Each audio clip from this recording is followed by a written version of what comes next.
दंडवत हो. आजच्या सत्रामध्ये आपण या ठिकाणी पूर्वार्ध 178 पासूनच्या ज्या लीळा आहेत त्या लीळेंचं श्रवण आणि चिंतन करणार आहोत. गदाना वनदेवी वस्ती, गदाना गावा पश्चिमे टेकावरी, पूर्वामुखे वनदेवाचे देऊळ, तेथ गोसाव्यांची वस्ती झाली. परिभ्रमण करत असताना आमचे स्वामी मंगरुळपीर, शेंदुरजन, डोडविहिरा म्हणजे डोडरा असं करत फुलंब्री आणि पुढे गदाना या ठिकाणी स्वामी येतात. गदानाला गावाच्या पश्चिम विभागी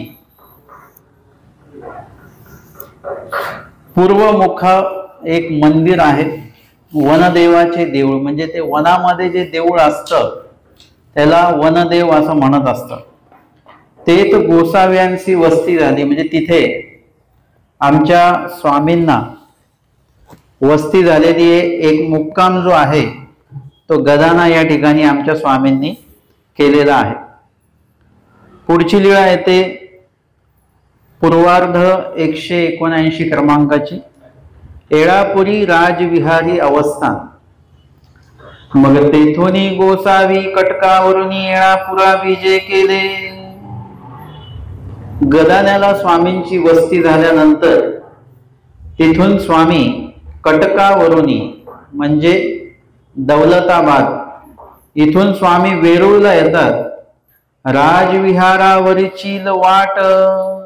राजविहार हे लेणीचं नाव आहे. त्या लेणीच्या वरून तो रस्ता आहे, म्हणजे लेणी खाली आहे आणि वरून तो रस्ता असा आलेला आहे. त्या डोंगरावरून स्वामी त्या वाटेने येतात. तेथ गोसावी घाटू उतरले. घाट उतरलेले आहेत म्हणजे तो उंच जो भाग आहे तो उतरलेले आहेत. नीट करा. आणि त्या ठिकाणी नाही, ते फिरलं इकडे करा.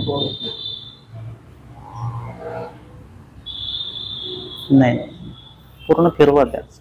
हा, बस बस. आणि त्या ठिकाणी स्वामींचं अवस्थान होणार आहे. त्या भागात स्वामी आलेले आहेत. घाटू उतरले. लेना राजविहारी अवस्थान झाले. त्या राजविहार लेणीचं नाव आहे. त्या लेणीमध्ये स्वामींना अवस्थान झालेलं आहे. तेथ गोसाव्यांची माच्यावरी पूजा सुरू होय. तिथे माचा आहे म्हणजे दगडी ओटा आहे तो. त्या ओट्यावर स्वामींना अवस्थान झालेलं आहे. लेणीमध्ये जे पण काय आहे ते दगडाचंच आहे, दगडामध्ये कोरलेलं आहे. मग ते खांब असो, नक्षीकाम असो, तिथला ओटा असो, उंबरवट असो, त्या दरवाजाच्या चौकटी असो, या सगळ्या पाषाणाच्या आहेत. आणि तिथेच तो दगडाचा माचा सुद्धा आहे म्हणजे पलंगासारखा तो ओटा. त्या ओट्यावरच स्वामींना अवस्थान झालेलं आहे. त्रिकाळ पूजावसर जो आहे स्वामींचा त्याच ओट्यावर होत होता. आरोगणा होय. भोजन स्वामींचं त्या ठिकाणी होत होतं. गुळा विडा होय. तेथची माच्यावरी पहुड पौड होय. आणि त्याच माच्यावर स्वामींना पहुड होत होता. ऐसे तिन्ही अवसर माच्यावरी होती. तीनही अवसर म्हणजे त्रिकाळ पूजा अवसर ज्याला म्हटलं जातो. सकाळचा पूजा अवसर, मध्यान्काळीचा पूजा अवसर आणि सायंकालीन पूजा अवसर त्या ओट्यावर स्वामींना होतो. चांगदेव भट येळापुरा अंतोनी वेचू आणि ते. चांगदेव भट हे येळापुरा अंतोनी म्हणजे वेरूळची लेणी हा एक प्रकार, विभाग वेगळा आहे. आणि मुख्य वेरूळ गाव जे आहे तो भाग वेगळा आहे. म्हणजे जर का काही आणायचं असेल, वस्तू पदार्थ पूजा द्रव्य, तर ते वेरूळ गावातनच आणावं लागायचं. मग चांगदेव भट स्वामींच्या सोबत आहेत. ते स्वामींसाठी लागणारे जे काही पूजा द्रव्य असतील, काही पदार्थ असतील, काही वस्तू असेल, तर ते स्वतः जाऊन ते वेरूळच्या त्या गावातनं ते घेऊन यायचे. राजविहारी दिस तीन अवस्थान झाले. आणि स्वामींना त्या ठिकाणी त्या राजविहार लेणीमध्ये 3 दिवसाचं अवस्थान झाले। 3 दिवस स्वामींनी त्या ठिकाणी मुक्काम केलेला आहे। 3च दिवस का केला, अजून का दिवस राहिले नाही, त्याचं उत्तर आपल्याला पुढच्या वेळेमध्ये येत असते। पूर्वार्ध 180 क्रमांकाची लीळा आहे घोर शब्द श्रवण। एक उदिसी रात्री बाईसे निजैली होती। एक दिवस आमच्या बाईसा ज्या आहेत त्या रात्रीच्या अशा झोपलेल्या आहेत आणि तव वसो डरो लागले। वसो म्हणजे बैल, डरो लागले म्हणजे त्याचं जे ओरडणं आहे वसोचं ते कशा पद्धतीचं असतं ते तुम्हाला माहिती आहे। असाच संदर्भ तेव्हा पण आलेला आहे जेव्हा नाथोबास आणि स्वामी बसलेले आहेत आणि त्यावेळेला वसो डरो म्हणजे एखादा बैल ओरडेल अशा प्रकारचा आवाज येतोय। स्वामी विचारतात की कसला आवाज आहे, ते म्हणे तो देवीचा तो बैल आहे त्याचा आवाज आहे, तो काही खाऊन वगैरे येतो आणि असं मग ओरडत राहतो।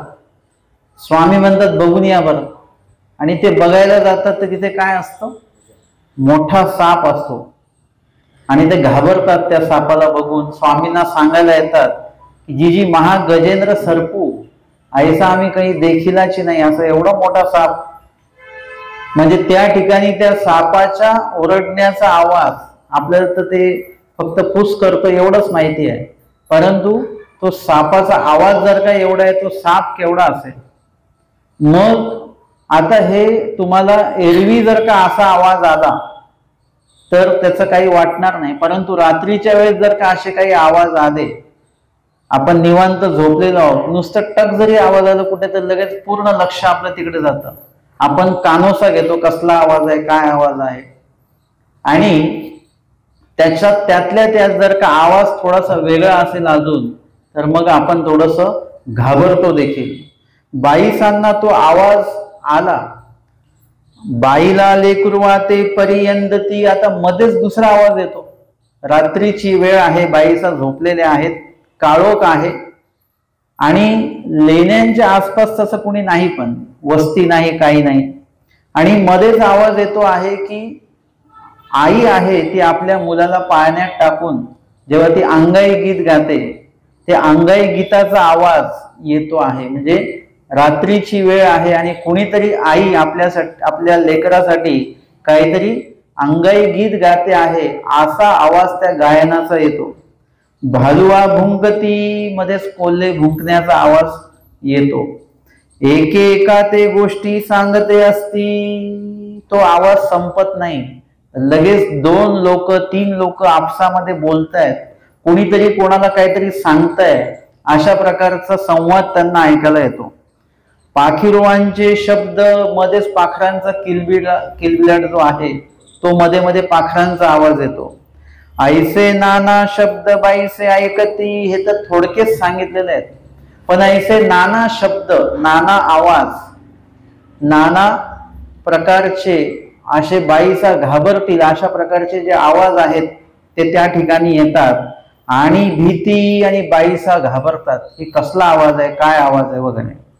मग उदयाची बाईसी गोसाव्या ते पुसले, आता हे 2-3 दिवस स्वामींचा अवस्थान आहे त्या ठिकाणी, आणि पहिल्या एका दिवशी आवाज आला असेल, दुसऱ्या दिवशीही आवाज आला तो, आणि मग तिसऱ्या दिवशी बाईसांनी स्वामींना सांगितलं असेल। उदयाची म्हणजे सकाळी उठल्या उठल्या पहिले बाईसांनी हे सगळं सांगितलं स्वामींना। बाबा घोर शब्द ऐकी जाताती, म्हणजे मोठे मोठे शब्द ऐकायला येतात, किंवा घोर शब्द म्हणजे भयंकर आवाज, घोर म्हणजे भयंकर, शब्द आवाज ऐकायला येतात। वसो डरताती, वसो डरतात असा आवाज येतो। भालुआ भुंकताती, बाईला लेकरुवा परियंदती, मुलांना एखादी आई अंगाई गीत गाते असाच आवाज मध्ये मध्ये येतो। एकेकासी गोष्टी सांगते असती, 2-3 लोकांच्या बोलण्याचा आवाज येतो। अनेक पाखुरांचे शब्द ऐकी जाताती, पाखरुवांचे म्हणजे अनेक पाखरू, एकाच प्रकारचं पाखरू नाही तर अजून काही वेगवेगळ्या पक्ष्यांचे काय आवाज असतील, मध्येच कावळ्याचा आवाज येत असेल, चिमणीचा आवाज येत असेल, असे शब्द ऐकायला येतात.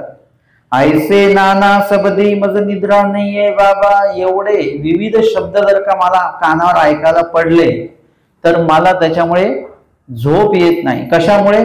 आवाजामुळे झोप येत नाही हा एक प्रकार आहे, आणि त्या आवाजामुळे जी भीती निर्माण होते त्याच्यामुळे सुद्धा झोप येत नाही.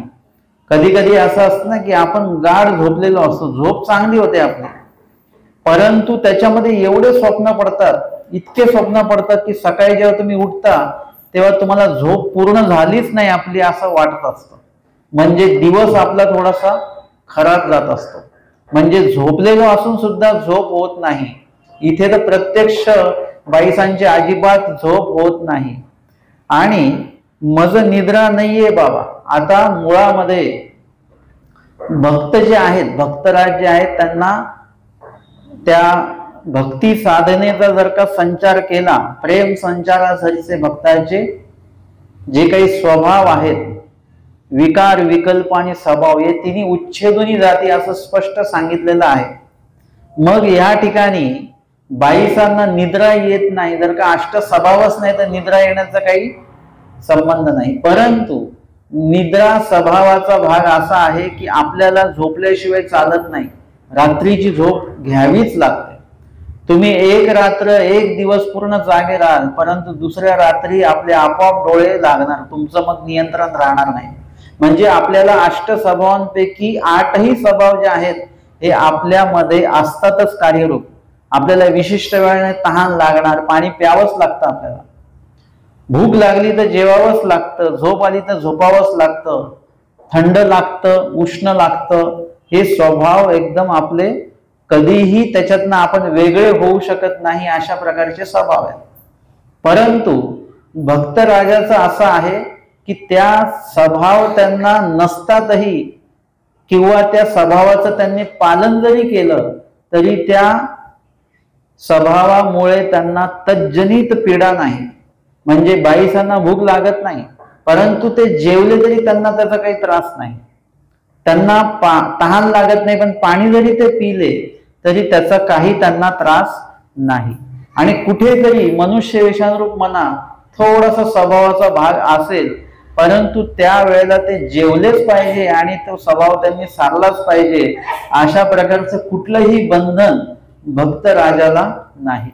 कारण की ज्ञानियाचा उपलक्षणे आपला, आपण ज्ञानी आहोत अशातला भाग नाही, परंतु आपण प्रेमीय नाहीयेत हे नक्की आहे. प्रेमिया व्यतिरिक्त जे परमेश्वराचे साधक आहेत त्यांचा निम्मा अधिक वेळ कशात जातो? भोजन बनवण्यात जातो, भोजन खाण्यात जातो, भोजन पचवण्यात जातो. परत भोजनासाठी जे काही तुम्हाला आवश्यक असतात त्या वस्तू म्हणा, ते पदार्थ म्हणा, किंवा ते द्रव्य कमवण्याच्या साठी तुमचा खूपसा वेळ जात असतो. भोजनाचं एवढं हे आहे. आज आपण जेवढे काही धावपळ चालू आहे, कशासाठी चालू आहे? पोटासाठी. सगळं पोटासाठी चालू आहे. आपण कोणाची तरी चाकरी करतोय, कोणाची तरी गुलाम झालो, परंतु ते कशासाठी? त्याच्यासाठीच आहे, पोटासाठीच आहे. आता पण खूप लोक निरूपणाला नसतील आले, त्याचं कारणच ते आहे, स्वयंपाक बनवायचा आहे, हे करायचं आहे, ते करायचंय, कोणी कामाला गेलेला आहे. म्हणजे इतर साधकांचा भरपूर वेळ याच्यातच जातो. स्वभावाच्या संदर्भामध्ये ते नियोजन व्यवस्थापन करण्यामागे. आणि त्या व्यतिरिक्त भक्तराज जे आहेत त्यांचा संपूर्ण वेळ कशामध्ये जातो? परमेश्वराच्या सेवेमध्ये जातो. त्यांना कुठल्याही प्रकारे ताण, भूक, झोप काहीच कसलीच आवश्यकता नाहीये. आपण थोडी धावपळ केली तर आपण म्हणतो आम्हाला थोडा आराम करावा लागेल, मला तहान लागलेली आहे, तहानसाठी पाणी प्यायला जा. म्हणजे आपला वेळ आपण देवासाठी देत असताना मध्ये मध्ये आपण स्वतःला पण वेळ द्यायला लागतो आपल्याला, त्याच्याशिवाय जमत नाही ते. परंतु भक्तराजाचं तसं नाही, पूर्णपणे समर्पित परमेश्वराला असतात. त्याच्यामुळे कुठेही त्यांना त्यांच्या स्वभावामुळे ईश्वराच्या सेवेमध्ये अडचण येत नाही. आपल्याला आपल्या स्वभावामुळे अनेक वेळा ईश्वर सेवेमध्ये अडचण येत असते. काहींना स्मरण करायचं असतं म्हणून ते बसतात, मांडी वगैरे घालून टेकून बसतात, पण थोड्या वेळाने त्यांच्या पायाला मुंग्या येऊन जातात. म्हणजे स्वभाव त्यांचा आडवा येतोय, त्यांची प्रकृती त्याच्यामध्ये अव्यवस्था निर्माण करून राहिलेली आहे. भक्तराजाला ती समस्या नाही. मग या ठिकाणी आपण बघितलं की बाबा बाईसा म्हणतात की माझं निद्रा नाहीये बाबा, मी भीती असे बाबा आणि मला भीती सुद्धा वाटते. अष्टसभामध्ये हे येतं, क्षुधा पिपासा मलमूत्र शीत उष्ण भय आणि निद्रा. म्हणजे भय हे जे आहे हे पण स्वभावामध्ये येतं, हे इतर व्यक्तींना असतं, पण भक्त राजाला हे अष्टस्वभाव नसतात, त्याच्यात भय सुद्धा नसतं. आणि इथे तर आलेलं आहे की देवा मला भीती सुद्धा वाटते आहे. मग ती भीती का वाटते बरं? हा आहे सन्निधानातला भोग. म्हणजे सन्निधान आणि असन्निधान या दोन्ही ठिकाणी आपण कर्म जोडलेले असतात. काही विधी करत असताना त्या विधी अंतून काही अविधी जोडलेले असतात, ते सर्वच्या सर्व आपल्याला भोगायचे असतात. काहीही कर्मांमध्ये कुठल्याही प्रकारची तडजोड केल्या जात नाही बरं का. तुम्ही म्हटले की आम्ही विडे ठेवल्यामुळे कर्म मागे पुढे होतात, तुम्ही तुमची रोजची कामं मागे पुढे करून बघा बरं. की टिफिन जो सकाळी द्यायचा तो दुपारी बनवा, नाश्ता जो सकाळी बनवायचा रात्री बनवून बघा बरं, जमतं का काही? तुम्हाला तुमच्या रोजच्या जेवणाची वेळा तुम्हाला बदलता येत नाही, तुम्हाला तुमची उठण्या झोपण्याची बसण्याची वेळ बदलता येत नाही, तुम्हाला तुमच्या नोकरीची वेळ बदलता येत नाही, तुम्हाला तुमच्या मुलांच्या शाळेची वेळ बदलता येत नाही. आणि इथे आम्ही म्हणतो की एका वेळेने आम्ही आमचे कर्म मागे पुढे करतोय की हे दुःख आम्हाला नको पाहिजे. हे काय असं साधी सुधी गोष्ट आहे का? लगेच नको पाहिजे मग नाही भेटणार तुम्हाला, असं नाहीये. जे आहे तेच तुम्हाला ग्रहण करावं लागेल, ते स्वीकारावं लागेल. पात्री पडिले भोजन कीजे याचा व्यापक अर्थ आहे. जी परिस्थिती तुमच्या समोर येणार त्या परिस्थितीला तुम्ही स्वीकारा, त्याला तुम्ही नकारू शकत नाही. आणि तुम्ही जरी म्हटले की नाही मला नको पाहिजे, तुम्ही आजारी पडलात, कडू औषध दिलं, तुम्ही म्हटले मला नको पाहिजे, तुम्ही नाही म्हटलं नाही तर प्रश्न सुटले का? तुम्हाला कितीही इच्छा नसेल तरी ते कडू औषध तुम्हाला घ्यावं लागेल, त्याला वेगळा कुठलाही पर्याय नाहीये. तसं कर्म जे आहेत ते कर्म भोगावे लागतं, त्याला कुठला वेगळा पर्याय नाहीये. तो पर्याय जर का देवानी निर्माण केला तर निर्माण होऊ शकतो, परंतु तो पर्याय सगळ्यांसाठी नसतो बरं का. तुम्ही जर का म्हटले आम्हाला गर्दीतनं जायचंय आणि आमच्या गाडीला सगळ्यांनी रस्ता दिला पाहिजे, तुमची किती इच्छा असली तरी लोक रस्ता देतील का? त्यासाठी तुम्हाला कशात असावं लागतं? एक तर VIP गाडीत असावं लागतं, नाही तर ऍम्ब्युलन्स मध्ये असावं लागतं, तरच रस्ता मिळेल. त्याच्या व्यतिरिक्त आपल्याला असं कुठली सुविधा भेटणार नाही. म्हणजे त्यासाठी तुम्हाला परमेश्वराचं भक्त व्हावं लागतं, तेव्हा कुठे त्या गोष्टींची नियोजनबद्धता परमेश्वर करतात. पण त्याच्यामध्ये पण आमचे स्वामी सांगतात की अनुसरला जरी व्यक्ती असेल तरी प्रारब्ध भोगे क्षयो, म्हणजे प्रारब्ध हे भोगूनच त्याचं क्षालन करावं लागतं. परंतु त्यातल्या त्यात ते अनुसरलेले असल्यामुळे त्यांच्यासाठी कर्माची त्रिविधता आहे. अजून कर्म कसे भोगवायचे? दैवस्वा भोग आहे, कर्मस्वा भोग नाही. देवता भोगवत नाहीत, तर परमेश्वराच्या मनोधर्मातील दोष भोगविला जातात, ते कर्म भोगविल्या जातात. ही सुविधा मात्र त्यांना आहे. मग भक्त असण्याचं काय अधिक लाभ काय आहे? तर भक्त असतील तर त्यांना अजून पण सुविधा आहे की त्यांना या ठिकाणी जे काही कर्म आता भोगविल्या जातात, जसं भीती वाटते बाईसांना, ही भीती वाटते आहे, तर ते सन्निधानातले काही कर्म असतील, असन्निधानातले काही कर्म असतील, ते त्या माध्यमातून काय केले जातात, ते नासल्या जातात. त्या ठिकाणी बाईसांना कधीतरी दचक देतात, म्हणजे घाबरवतात स्वामी. त्यावेळेला जे काही दचकतात बाईसा, त्याच्यामध्ये अनेक त्यांच्या कर्मांचा नाश होऊन जातो. भक्ताचे बैसल्याची चरितार्थ होय, काही जास्त धावपळ करावी लागत नाही, कारण की ती धावपळ त्यांनी खूप आधी केलेली आहे, परमेश्वराला समर्पित झालेले आहे. आवडी त्यांनी परमेश्वरासाठी पूर्णपणे समर्पित केलेली आहे, वेळ दिलेला आहे देवाला, आणि वेळ प्रसंगी जीव देण्याचं सुद्धा कार्य परमेश्वरासाठी, म्हणजे जिवंतपणे सुद्धा जीव लावणे देवासाठी आणि परमेश्वरासाठी म्हणून सर्व समर्पित करण्याचा जो लाभ आहे, जे गोमटा आहे, ते त्यांनी मागच्या जन्मामध्ये भरपूर कष्ट घेतलेले आहेत. ज्या विद्यार्थ्याने वर्षभर कष्ट करून अभ्यास केलेला आहे त्याला परीक्षेच्या वेळेला अभ्यास करायची आवश्यकता नसते. फक्त एकदा वाचलं की त्याला जात. पण ज्यांनी ते कष्ट वर्षभर घेतले नाहीयेत त्याला मग परीक्षा जवळ आली की त्याला सतत ते वाचन करावं लागतं, भरपूर कष्ट घ्यावे लागतात. ज्ञानीला भरपूर कष्ट घ्यावे लागतात. आणि भक्तराज जे आहेत त्यांनी या आधी पूर्वी कष्ट घेतलेले असल्यामुळे आता त्यांना जास्त अधिक कष्ट नाही. बसल्या ठिकाणीच परमेश्वर त्यांना असे विधी घडवतात, असे योग घडवतात, सेवादास्य घडवतात की त्यांच्या एका कर्मामध्ये अनंत कर्म नासले जातात एका सेवेमध्ये. आणि म्हणून आपण जर का लीळा चरित्र पाहिलं तर आमच्या आचार्य भट्टोबासांना स्वामींनी श्वान मुखे खीर खायला लावलेली आहे. श्वान मुखे म्हणजे श्वान कशा पद्धतीने खीर खातो बघितलं तुम्ही कधी? पाणी कसा पितो जिभेनी, तशा पद्धतीने तुम्ही काय करा, त्या खिरीचं ग्रहण करा की जेणेकरून बाईसांना वाटलं पाहिजे की कोणीतरी श्वान असेल, उपलक्षणे कोणीतरी येऊनच ही खीर खाल्ली, माणसाने खीर खाल्लीच नाही असं बाईसांना पटलं पाहिजे. आणि स्वामींनी ती लीळा करायला लावलेली आहे. आता असं का करायला लावलं? श्वान मुखेच का?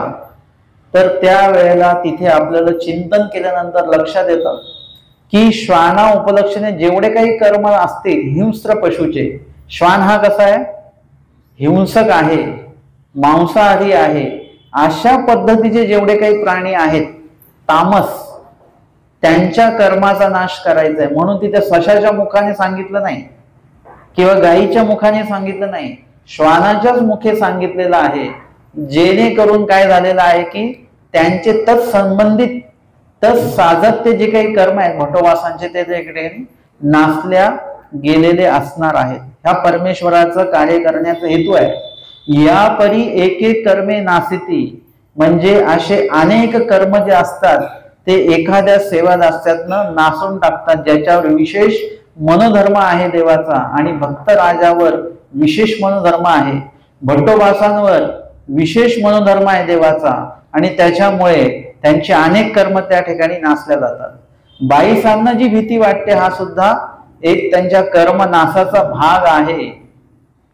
एरवी स्वामींची प्रवृत्ती आहे म्हणून ते ऐकायला येत आहे. त्यांना प्रवृत्ती नसेल तर ते ऐकायला येत नाही. वेरूळच्या लीळेमध्ये तुम्हाला अनेक अशा चमत्कारिक लीळा दिसतील.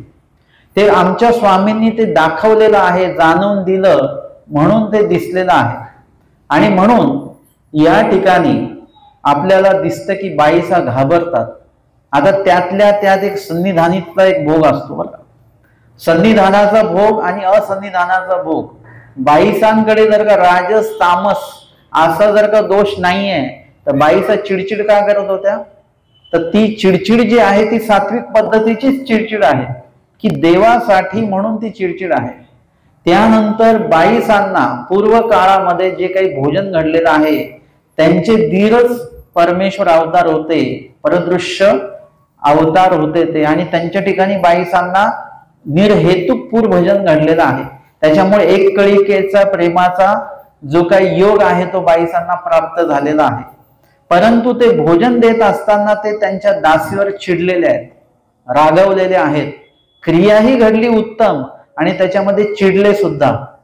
या दोन्ही गोष्टी आल्या एकत्र आल्यामुळे काय झालं की आता आम्हाला बाईसा एकीकडे प्रेमी आपण दिसतात, उत्तम साधन म्हणतायत, आणि एकीकडे त्यांच्यामध्ये चिडचिड सुद्धा आपल्याला दिसतं, राग सुद्धा दिसतो. कारण की तो सन्निधानातलं ते कर्म आहे, त्याच्यामुळे त्या सन्निधानातच भोगावं लागतं. तुम्ही कधी स्थान वंदनाला गेले किंवा मार्ग भेटीला तुम्ही गेले आणि तुम्हाला ताप येतो, तुमची तब्येत खराब होऊन जाते, परत घरी आले की आपण बरोबर होऊन जातो. परत कधीतरी मार्ग भेटीला गेलो की परत ताप येतो. मग आपल्याला असं होतं की मार्गात काहीतरी आहे बरं का. मार्गात गेले की आपल्याला ताप येतो, म्हणजे दोष मार्गाचा काढतो आपण. परंतु दोष तुम्हाला जर का ज्ञान असेल तर कळेल की दोष आपल्यामध्ये आहे. आपल्याला जर का आमकी वस्तू खाल्ल्यानंतर त्रास होतो, मळमळ होते, तर तो दोष आपल्यामध्ये, आपल्या प्रकृतीमध्ये, की तो पदार्थ आपल्याला सहन होत नाही. तोच पदार्थ दुसरं कोणी खातं त्यांना काही त्रास होत नाही. तर आपला तो सन्निधानाचा भोग असतो, त्याच्यामुळे तो बरोबर तिथे गेल्यानंतर उद्भवतो. आणि त्या ठिकाणी तो जर का तुम्ही भोगून संपवला तर तो नासून जाईल. आपण काय करतो, सगळ्या गोष्टी पेंडिंग ठेवतो, नंतर बघू. मग नंतर एकदमच तुम्हाला काय मिळतं, पॅकेजच मिळतं मग दुःखाचं. हे असे अनंत सृष्टी आपण हेच केलं की आत्ता आम्हाला दुःख भोगायचं नाहीये. कोणालाही विचारा आत्ता दुःख भोगायचं का, नाही आता नाही, नंतर नंतर. तुम्ही लक्षात घ्या, जरी आपण कर्मभोग पुढे सरकवले जरी तरी मग शेवटी तुम्हाला एकदा सगळं दुःखच दुःख भोगावं लागेल. जेवणामध्ये गोड पदार्थ असतो तो कशासाठी असतो, तो मध्ये मध्ये जर का तुम्हाला काही तिखट लागलं की मध्येच ते गोड खाऊन घ्यायचं, परत खाल्लं तिखट लागली परत मध्ये गोड खाऊन घ्यायचं. म्हणजे काय होतं, ते बरोबर गोड आणि तिखट दोन्ही गोष्टी बरोबर खाल्ल्या जातात. तुम्ही म्हटले की नाही, लहान मुलं असतं ते काय करतं, आधी गोड खाऊन घेतं, त्याला जे आवडतं ते आधी खाऊन घेतं. आता शेवटी कुठलं जेवण राहील, तिखटच राहील. आता जर का तिखट लागलं तर मध्ये गोडाचा साठी तुमच्याकडे काही शिल्लक राहिलेलं नाही. म्हणून गोडही शिल्लक ठेवायचं आणि तिखटही शिल्लक ठेवायचं. दोन्ही आलटून पालटून जर का आपण त्याचा उपभोग घेतला, गोड आणि तिखटाचा, सुखाचा आणि दुःखाचा, तर दुःख भोगल्याची जाणीव सुद्धा होणार नाही आणि मध्ये मध्ये आनंद सुख मिळेल त्याचाही आपल्याला एक समाधान राहील. आणि म्हणून ते कर्म जे असतात ते कुठे ना कुठे तुम्हाला भोगायचेच असतात. ते कधीही इकडे तिकडे करता येत नाही आणि केले तरी ते परत आपल्याच वाट्याला येणार असतात. आणि म्हणून बाईसा जरी प्रेमी आहे तरी त्यांच्या सन्निधानी जोडलेलं त्यांनी जे कर्म असेल ते कर्म त्यांना सुद्धा भोगायचं आहे. प्रत्येक जीवाला ते भोगायचं आहे. एवढाच फरक आहे की आपल्याला ते पूर्ण भोगावं लागतं. अनुसरला व्यक्ती असेल तर निम्म अधिक परमेश्वर त्याचं व्यवस्थापन करतात आणि भक्तराज असतील तर त्यांच्यासाठी अजून चांगलं सुविधामय कर्मनाशाचे उपाय परमेश्वर उपलब्ध करून देत असतात. या ठिकाणी स्वामींना त्या म्हणतात, देवा मी भीती असे बाबा, म्हणजे मला भीती वाटते आहे. आईसे काही म्हणजे कशामुळे बरं. स्वामी म्हणतात, बाई हे येथीची देवता स्वइच्छा वर्तती असे. म्हणजे वेरूळच्या ज्या लेण्या आहेत हे काही सहजपणे असे बांधल्या गेलेलं ते नाहीये बरं का. काही कलाकार लोक आले त्यांनी बांधलं ते असं नाहीये. ते सामर्थ्ययुक्त सर्व झालेलं आहे. त्याच्यामध्ये समोर एक छाया गोपाळ म्हणून तुम्हाला येतं. ज्याने त्या लेणीचं निर्माण केलेलं त्यांनी आपली छाया त्या ठिकाणी ठेवलेली आहे, सावली त्या ठिकाणी ठेवलेली आहे. ती कोणालाही दिसत नाही पण स्वामींमुळे भक्तजनांना ती दिसली होती. अशा प्रकारे त्या लेण्यांमध्ये कुठेतरी आगमिक लोक आजही आहेत याची सुद्धा माहिती आमच्या स्वामींनी दिलेली. म्हणजे ती लेणी जी आहे कुठेतरी त्याच्यामध्ये सामर्थ्याचा भाग आहे आणि म्हणून पूर्ण जो काही डोंगर आहे तो पूर्ण डोंगर त्या ठिकाणी कोरलेला आहे. काही साधी सोपी गोष्ट नाही. आणि म्हणून आता या वेळेत अजून ते स्पष्ट होतो की बाई म्हणतात असा आवाज काय येतो, काही भूताटकी आहे का काय आहे. स्वामी म्हणतात, बाई हे येथीची देवता आहे, ती इथली अधिष्ठाती जी देवता असेल ती देवता आहे. ती स्वइच्छा वर्तती असे, म्हणजे तिच्या मनाप्रमाणे ती राहते मन मोकळेपणाने.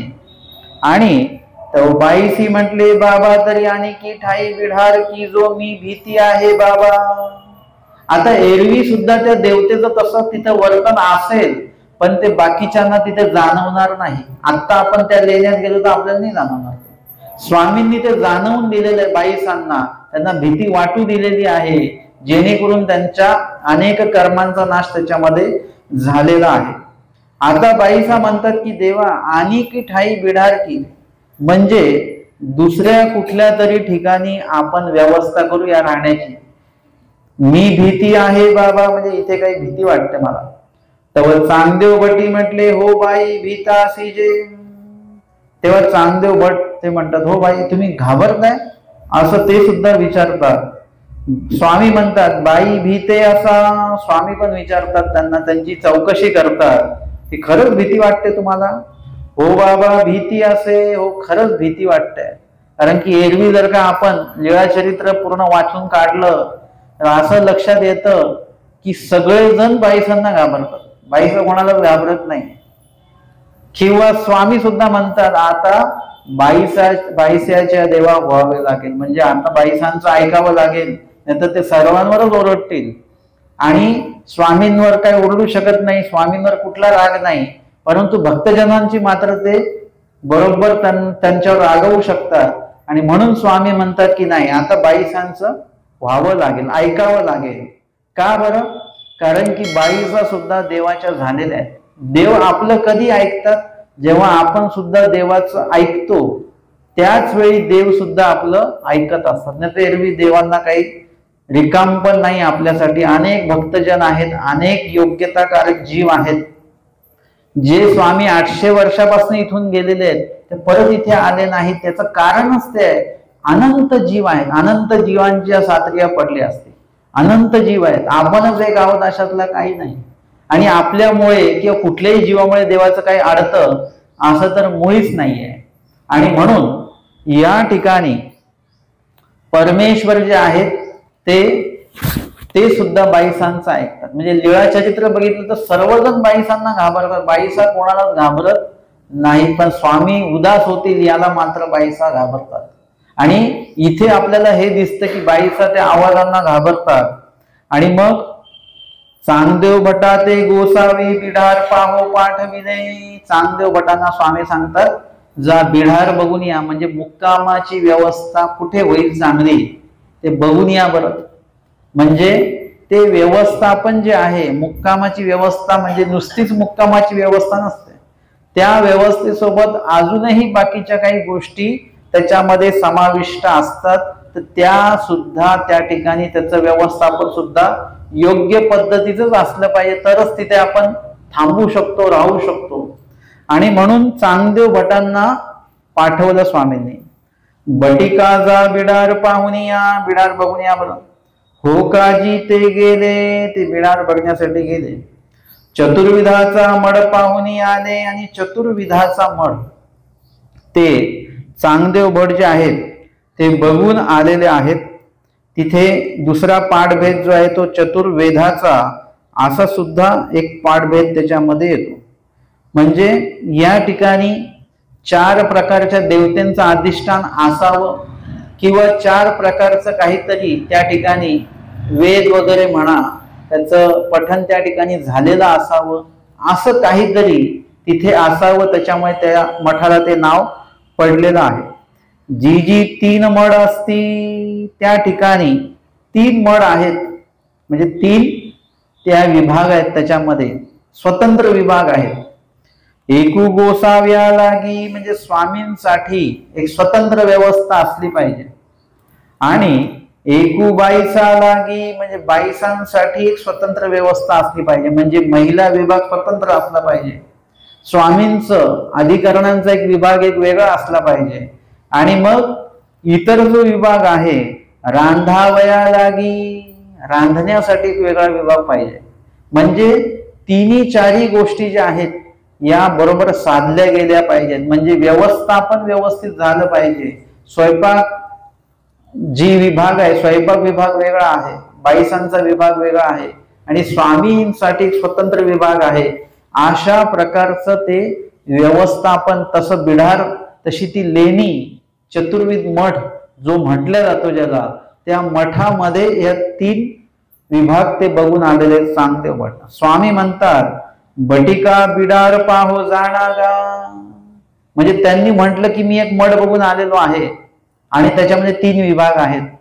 स्वामींनी विचारलं असेल की 3 विभाग म्हणजे कशा कशासाठी, आणि त्याचं त्यांनी विश्लेषण केलं की 3 मठ कशा कशासाठी आहेत, त्याचं विश्लेषण करता आलं पाहिजे. एकदा आम्ही एका अधिकाऱ्यांना भोजनानंतर 3 गोष्टी खायला दिल्या. एक आळशी होती, एक ओवा होता, आणि एक बडीशोप होती. मग ते म्हटले की त्यांनी बघितलं की त्यांना इच्छा नव्हती, म्हणजे खायचं नसेल म्हणा वगैरे, किंवा संदेह होता की खायचं की नाही खायचं.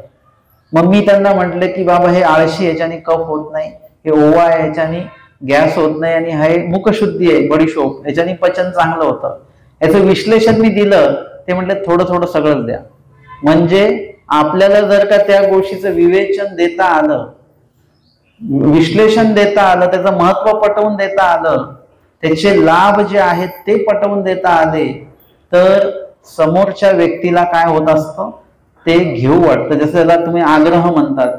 आग्रहामध्ये सुद्धा जर का तुम्ही म्हटलं की हे घ्या, हे पोटासाठी चांगलं असतं, हे अमक्यासाठी चांगलं असतं, तमक्यासाठी चांगलं असतं, तर समोरच्या व्यक्तीला इच्छा नसेल तरी तो ते घेत असतो. म्हणजे आपल्याला ते विवेचन करता आलं पाहिजे. चांगदेव भटांना स्वामींनी विचारलं असेल की कशासाठी 3 रूम कशासाठी, त्यांनी तिथे सांगितलं असेल की हे एक तुमच्यासाठी, एक बाईसांसाठी, एक स्वयंपाकासाठी. म्हणजे त्याचं विश्लेषण त्यांना देता आलं. म्हणजे व्यवस्थापन किती चोख आहे चांगदेव भटांचं. चांगदेव भटांचं वयच मला कळत नाही नेमकं किती आहे. ते लहान पण आहेत, आमचे स्वामी त्यांना खेळायला पाठवतात, एवढे लहान सुद्धा आहेत ते. आणि स्वामींसाठी बिढार पाठवायला सुद्धा, बघायला सुद्धा आमचे स्वामी पाठवतात आणि ते व्यवस्थित बघून येतात, एवढे मोठे सुद्धा आहेत ते. म्हणजे वयाने जरी लहान असले तरी संस्काराने म्हणा किंवा कौशल्याने म्हणा मात्र ते चांगले, आजच्या भाषेत ज्याला तुम्ही मॅच्युअर्ड म्हणतात तशा प्रकारचे संस्कार त्यांचे आहेत. आणि प्रत्यक्ष स्वामींच्या सेवेमध्ये असणं, जानोपाध्यांना स्वामींनी नाही म्हटलं पण चांगदेव भटांना मात्र स्वामींनी यायला हो म्हटलेलं आहे. म्हणजे कितीतरी मोठा संस्कार आहे त्यांचा. आता इथे सुद्धा स्वामी त्यांची प्रशंसा करतात की बिडार पाहो जाना का, म्हणजे तुम्हाला बिडार कसं बघायचं, मुक्कामाचं ठिकाण कसं असलं पाहिजे याची जाणीव तुम्हाला आहे. येतुकेनी बाईसा करवी मात्रा करविली. आणि मग स्वामींनी साहित्यांची तयारी आवरासावर करायला सांगितलेली की आता हे तुम्ही सर्व आवरा, आपल्याला त्या मठामध्ये जायचं आहे. बाईसी अवघी आयती केली, बाईसांनी अवघी आयती केली, सर्व तयारी केली. गोसाव्यांची तेच त्रिरात्री अवस्थान होते. त्या राजविहारामध्ये, या लेणीमध्ये स्वामींना 3च दिवस मुक्काम का होता, त्याचं उत्तर आपल्याला या लीळेतनं सापडलेलं आहे की बाईसांना भीती वाटत होती, त्यामुळे ती जागा स्वामींनी बदललेली आहे. स्वामी सांगतात की आपण्या उपद्रव उठी त्याचा संबंध कीजे. ज्या जागेचा, ज्या वस्तूचा, ज्या पदार्थाचा आणि ज्या व्यक्तीचा आपल्याला त्रास होतो त्याच्यापासनं आपण लांब जायचं. आपण काय करतो, त्यांनाच लांब करायला बघतो. पण सोपा उपाय काय असतो, आपण तिथून लांब जाणं. आपण स्मरण करतो आणि कुणीतरी अन्य वार्ता करतोय, आपण त्यांना म्हणतो तिकडे बसा बरं तुम्ही. परंतु एक वेगळा सोपा उपाय असतो की आपण जर का गपचूप उठून गेलो तर बोलायची वेळ येत नाही, चिडचिड होत नाही आणि समोरच्याला दुखावणं होत नाही. आता समोरचा काही एवढा आज्ञाधारक नसतो की तो तुमच्यासाठी अन्य वार्ता बंद करेल. तो देवाचं ऐकत नाही, तो आपलं काय ऐकणार आहे. अन्य वार्ता बंद होत नसते बरं का. देवाने स्वतः सांगितले तरी अन्य वार्ता कधीच बंद होत नाही, ती सुरूच राहते. मग याचा अनुभव जर का आपल्याला असेल तर आपणच तिथून उठून बाजूला जायचं, जागा बदलायची. कारण की अन्य वार्ता केल्यामुळे ती जागा आता दूषित झालेली आहे. त्या ठिकाणी आपण आता बसायचं नाही ध्यान साधनेला. आपण आपली जागा बदलू शकतो, सात्विक जागा निवडू शकतो आपण आणि आपली साधना आपण करू शकतो. म्हणून या ठिकाणी देवता आहेत, पण आमच्या स्वामींनी देवतेला जायला सांगितलेलं नाहीये. स्वामी तिथून दुसऱ्या जागेमध्ये जातात. त्या देवतेची स्वतंत्रता जी आहे, म्हणजे कदाकाळी परमेश्वराला सर्वांचं व्यवस्थापन करायला लागतं. कुठेतरी करंजखेडला पानुनायकाच्या घरी आमचे स्वामी आहेत, तिथून देवतांना देवाने तिथून बाजूला केलेलं आहे. ते घर कसं निर्दोष करून टाकलं. परंतु या ठिकाणी मात्र देवाने तसं केलेलं नाही, कारण की हे देवतेचं त्या ठिकाणी अधिष्ठान आहे, त्या ठिकाणी देवता राहते. मग आता परमेश्वर काही त्यांना त्रास देत नाही. मग स्वामीच तिथली जागा बदलतात. एरवी परमेश्वर जरी असले तरी कुठे कशा पद्धतीने कसं वर्तन करायचं आहे ते आपल्याला आमच्या स्वामींच्या अनेक लीळेतनं बघायला मिळतं. आणि म्हणून स्वामी बाईसांना सांगतात की बाई आता तुम्ही मात्रा करविली, म्हणजे सगळी सामानांची बांधाबांध करायला लावली. बाईसांनी सर्व आयती केली.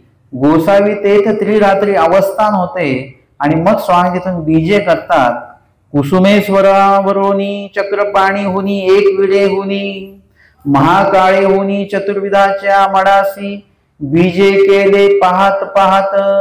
आता बघा, स्वामी आहेत तरी सुद्धा कुणीतरी म्हटलं आणि ते ऐकलं असं नाहीये. कुणीतरी म्हटलं की ही वस्तू चांगली आहे, आपण लगेच मान्य नसते करायची. ही वस्तू का चांगली, कशी चांगली आहे ते सर्व त्याच्यावरचा वाचा, त्याच्याबद्दलची माहिती काढा. बरं दुसऱ्या वस्तू का नाही चांगल्या ह्याच्यामधल्या त्याचा सुद्धा अभ्यास करा. सर्व बाबी तुम्हाला माहिती असल्या पाहिजे. आमचे स्वामी सरळ चतुर्विधाच्या मठामध्ये गेले नाहीत. आमचे स्वामी चक्रपाणी मठ, कुसुमेश्वरचं ते मठ असेल, तिथून चक्रपाणीचा मठ आहे, एकविरेचा तो मठ आहे, महाकाळ देवतेच्या संबंधित असलेला तो मठ आहे. हे सगळं बघत बघत स्वामी गेले की या आधी चांगदेव भटांनी पण थोड्या वेळा आधी ते सर्व बघितलेलं आहे. आणि ते बघून सुद्धा त्यांनी चतुर्विध मठच पसंत का केला चांगदेव भटांनी, ते स्वामींनी त्या ठिकाणी जाऊन पाहिलं की कुठे काय आहे, कुठे कसं काय आहे व्यवस्थापन. हे चांगदेव भटांना आवडलं नाही की आमचे स्वामी आहेत, बाईसा आहेत, स्वामींचं पूर्ण व्यवस्थापन आहे, ते कुठल्याही अशा मठामध्ये नाही झालं पाहिजे ज्याच्यामध्ये स्वामींची गैरसोय होईल. ते अशाच ठिकाणी झालं पाहिजे इथे सर्व सोय व्यवस्थापन व्यवस्थित पद्धतीने होईल. आणि ज्या ठिकाणी सात्विकता पण तर एक लागते की नाही. एखादं ठिकाण चांगलं आहे पण सात्विकताच नाहीये, एखाद्या ठिकाणी सात्विकता, त्या ठिकाणी ठिकाण अयोग्य आहे परंतु सात्विकता मात्र आहे, अशा दोन्ही तिन्ही बाबी बघाव्या लागतात. मग त्या ठिकाणी बाकीचे तिन्ही चारही मठ जे आहेत ते चांगदेव भटांनी नकारलेले आहेत की नको, हे नको, हे नको. स्वतः निर्णय घेतलेला आहे की देवासाठी काय योग्य असेल हे त्या दृष्टीने त्यांनी पाहिलेलं आहे. कधी आपण स्वतःच्या दृष्टीने बघत असतो परंतु आपण देवाच्या दृष्टीने पण बघितलं पाहिजे. आपल्याला जर का पंगत करायची असेल तर पदार्थ आपण कुणाच्या दृष्टीने ठेवतो, देवाच्या की आपल्या? आपण आपल्या दृष्टीने ठेवतो. आपल्याला काय चालतं, कोणी म्हटलं साबुदाण्याची खीर ठेवा, शेवयाची ठेवा, कारण की शेवयाची खीर आपल्याला आवडत असते. आमचे दादोस होते, ते दादोसांना सुद्धा श्वेत उपार आवडायचा, त्याच्यामुळे ते कोणालाही सांगायचे खिरीचा उपार करा. आम्ही काय धरून ठेवलं, चक्रधर स्वामींना खीर आवडते हे आम्ही धरून ठेवलं आणि जो तो खिरीचीच पंगत आहे, देवाला खीर आवडत होती. अहो परमेश्वर म्हणजे कोण आहेत हे तर लक्षात घेऊ आपण. त्यांच्या ठिकाणी कुठल्याही प्रकारची आवड निवड नाही. हे कोणी सांगितलं? महादाईसा म्हणतात की गोसावी ईश्वरी काय आवड निवड असं काहीच नाहीये. स्वामींदर तुम्ही म्हणता ते बरोबर आहे, फक्त आता बाईसा म्हणतात तेवढं करा, बाकी तुम्ही म्हणता ते बरोबर आहे. तात्विक दृष्ट्या वैचारिक दृष्ट्या एकदम बरोबर आहे. देवाला कुठलीही आवड निवड नाही. आवड निवड पदार्थ याच्यामध्ये आपण अडकलेलो आहोत, देवाला त्याच्याशी काही घेणं नाही. तुम्ही पदार्थ कुठला देताय पेक्षा तो पदार्थ कशा बुद्धीने देताय ते देवासाठी जास्त महत्वाचं आहे. तुम्ही जर का सोन्याच्या ग्लासमध्ये पाणी देताय पण अहंकाराने देताय, देव त्या पाण्याचा स्वीकार करत नाही. परंतु तेच उदक जर का तुम्ही एखाद्या मातीच्या भांड्यात देताय पण आवडीपूर्वक देताय तर त्या उदकाचा परमेश्वर निश्चित स्वीकार करतात, प्रसन्नतेने स्वीकार करत असतात. म्हणून देवाला तशा प्रकारे कुठलीही आवडी निवडी हा प्रकार नाहीये. परंतु एखादा भक्त जर का त्या पद्धतीने ते जर का हे करत असेल, प्रदान करत असेल तर मात्र देवाला ते आवडतं. त्याचं देणं आवडत नाही तर त्याच्या देण्याचा जो भाव आहे तो देण्याचा भाव परमेश्वराला आवडत असतो. आणि या ठिकाणी चांगदेव भटांनी त्या दृष्टीने त्या मठाचं परीक्षण केलेलं आहे, निरीक्षण केलेलं आहे आणि देवाला आवडावं या दृष्टीने त्यांनी बघितलेलं आहे. स्वतःला आवडावं हे नाहीये त्याच्यामध्ये. कधी कधी काही गोष्टी आपल्याला आवडत नसतात, आपल्याला शक्य नसतात, परंतु तरीही देवासाठी मात्र त्या करायच्या असतात. हळूहळू त्या क्रियेमध्ये आपल्याला आवडी निर्माण व्हायला लागते. कधी कधी आपल्याला ती समोरची गोष्ट शक्य वाटत नसते पण देवासाठी म्हणून ती करायची असते. यथा सांडवा प्रसंगी भटोबासांनी जे काही केलं, पाण्यात उतरून ते दगड चेत बसव हे शक्यच नव्हतं, पण भटोबासांनी ते शक्य केलं कारण त्यांना माहित होते की आपले फक्त कष्ट उपयोगी लागणार आहेत, बाकीचं सर्व परमेश्वर करून घेणार आहे. म्हणून कशाला महत्व द्यायचं?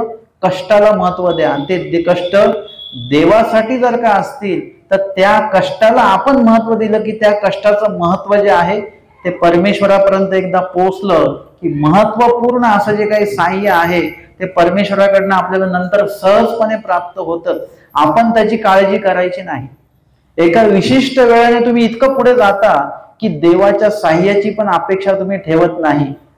भट्टोबास त्या स्तराचे व्यक्ती आहेत की ज्यांना कुठल्याही प्रकारची काही भीती नाहीये. जर का स्वतःला जर का वाहून घेतलं मी, तर निश्चितपणे हा सांडवा बांधून तयार होईल. मी फक्त निमित्त आहे.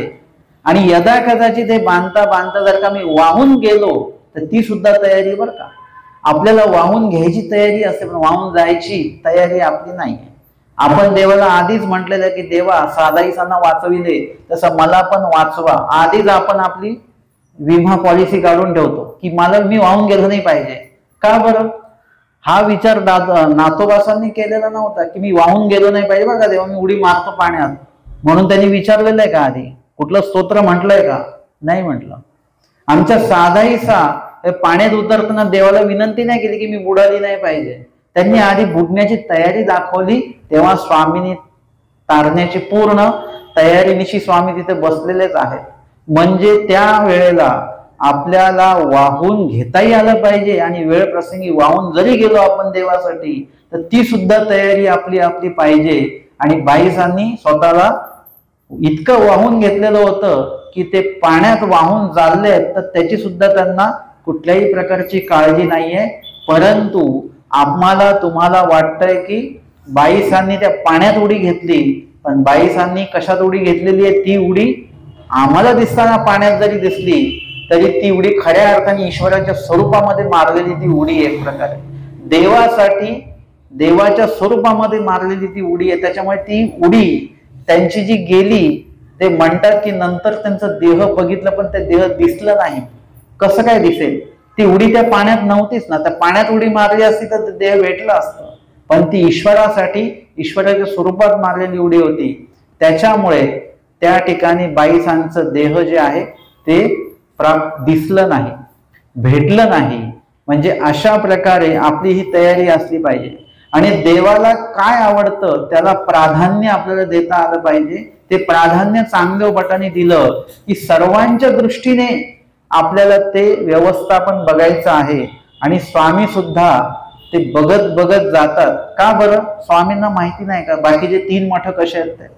परंतु ते का बघायचे आहेत की चांगदेव भटांना सुद्धा त्याचं महत्व वाटलं पाहिजे की मी सांगितलं म्हणून देवाने ऐकलेलं नाहीये. देवाने तरी जाऊन बघितलं तिथे का योग्य नाहीत मठ. याचं विश्लेषण जे मी केलं ते देवाला पटलं पाहिजे, देवाने बघितलं पाहिजे. आणि चांगदेव भटांना पण बरं वाटलं पाहिजे की हो बरोबर, मी जे निरीक्षण केलं ते बरोबर आहे. म्हणजे मी कुठे चुकलो नाही. देवाच्या सेवेमध्ये मी पूर्णपणे व्यवस्थापन माझं व्यवस्थित केलेलं आहे, निरीक्षण व्यवस्थित केलेलं आहे, याचं समाधान त्यांनाही वाटलं पाहिजे.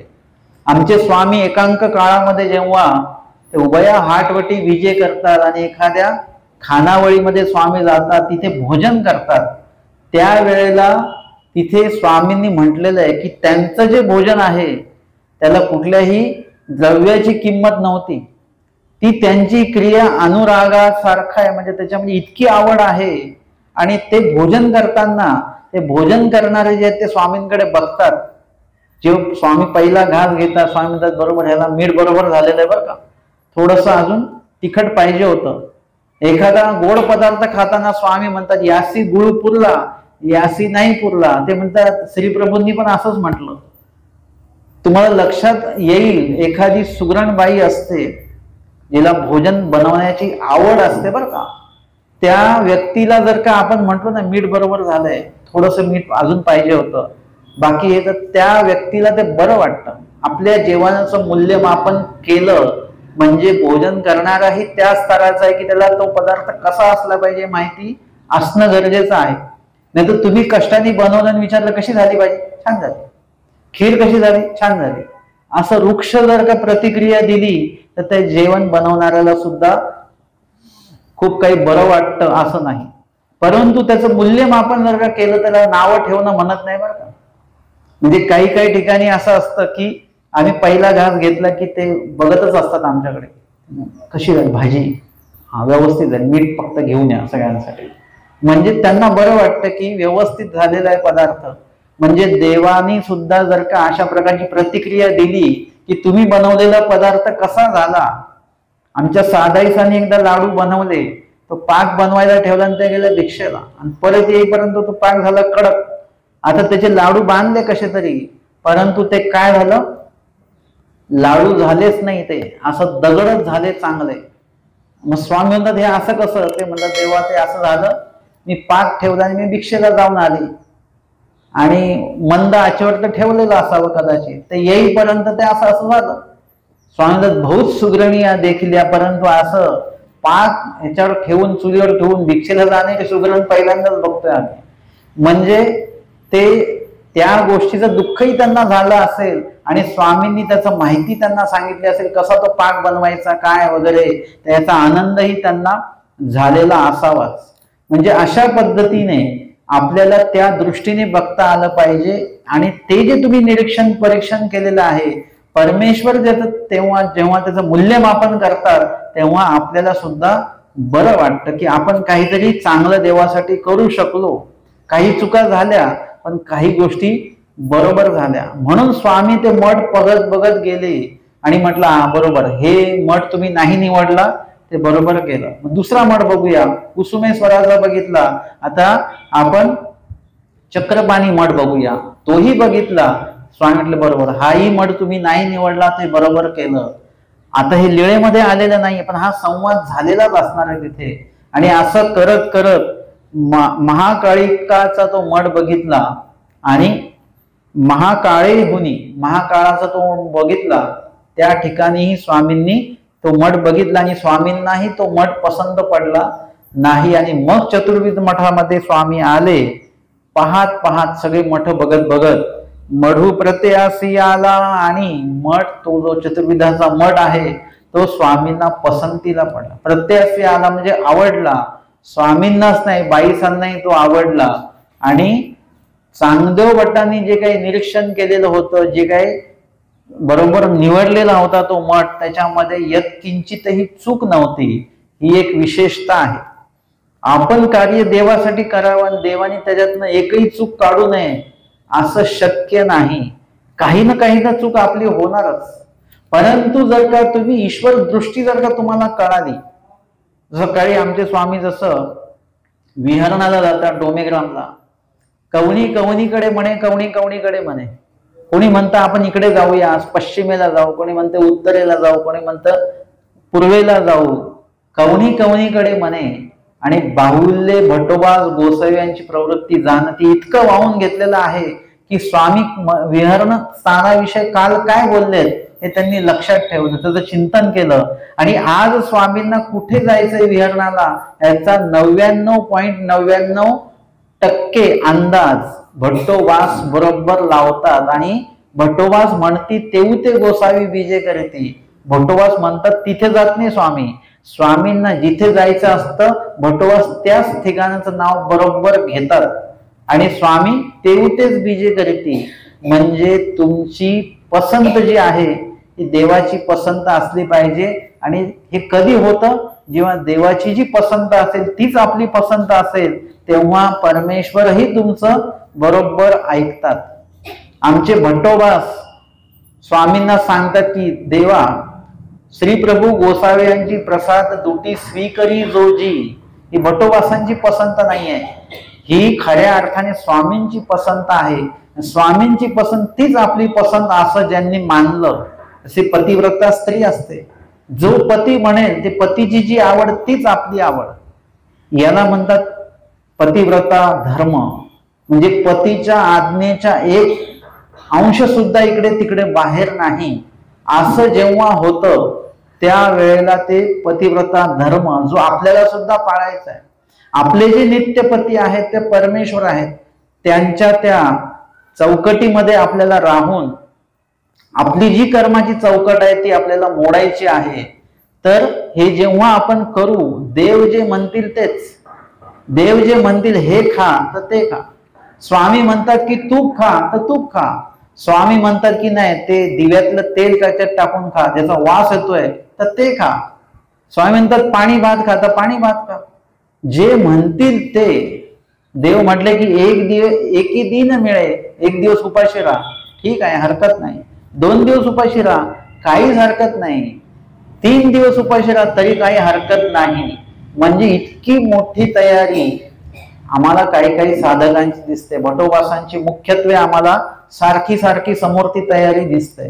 आणि म्हणून त्या ठिकाणी देवाला काय अपेक्षित आहे एवढं आपल्याला कळायला पाहिजे. देवाला खीर अपेक्षित नाहीये, देवाला कुठलाही पदार्थ अपेक्षित नाहीये, देवाला तुमच्या काही सोनं चांदी असं काही अपेक्षित नाहीये. देवाला नेमकं काय अपेक्षित आहे ते तुम्हाला ब्रह्मविद्या ज्ञानाचं स्तर जेव्हा तुम्ही वाढवाल त्याच वेळी तुम्हाला कळेल की देवाला नेमकं पाहिजे काय, आणि ते बरोबर जर का देता आलं तर मग तुम्ही जिंकले. आणि एरवी आपल्याला जे पाहिजे ते जर का आपण देवाला देत बसलो तर मग देवाला त्या गोष्टी नकोयत हे पण एवढं लक्षात घ्या. आणि चांगदेव भटाने देवाला काय अपेक्षित आहे त्या दृष्टीने ते मठाची निवड केली, तो पसंत केला, स्वामींनी तो पाहिला, स्वामींनाही तो पसंत पडला. आणि इतका पसंत पडला की त्या मठामध्ये चतुर्विधाच्या मठामध्ये स्वामींना 10 महिन्याचं अवस्थान त्या ठिकाणी झालेलं आहे. मुक्काम त्या ठिकाणी स्वामींनी 10 महिने त्या मठामध्ये केलेला आहे. तर अशा प्रकारे आजच्या सत्रामध्ये आपण पूर्वार्ध 178 क्रमांकाची लीळा, 179 क्रमांकाची लीळा आणि 180 क्रमांकाची लीळा अशा 3 लीळेंवर आज आपण श्रवण आणि चिंतन केलेलं आहे. दंड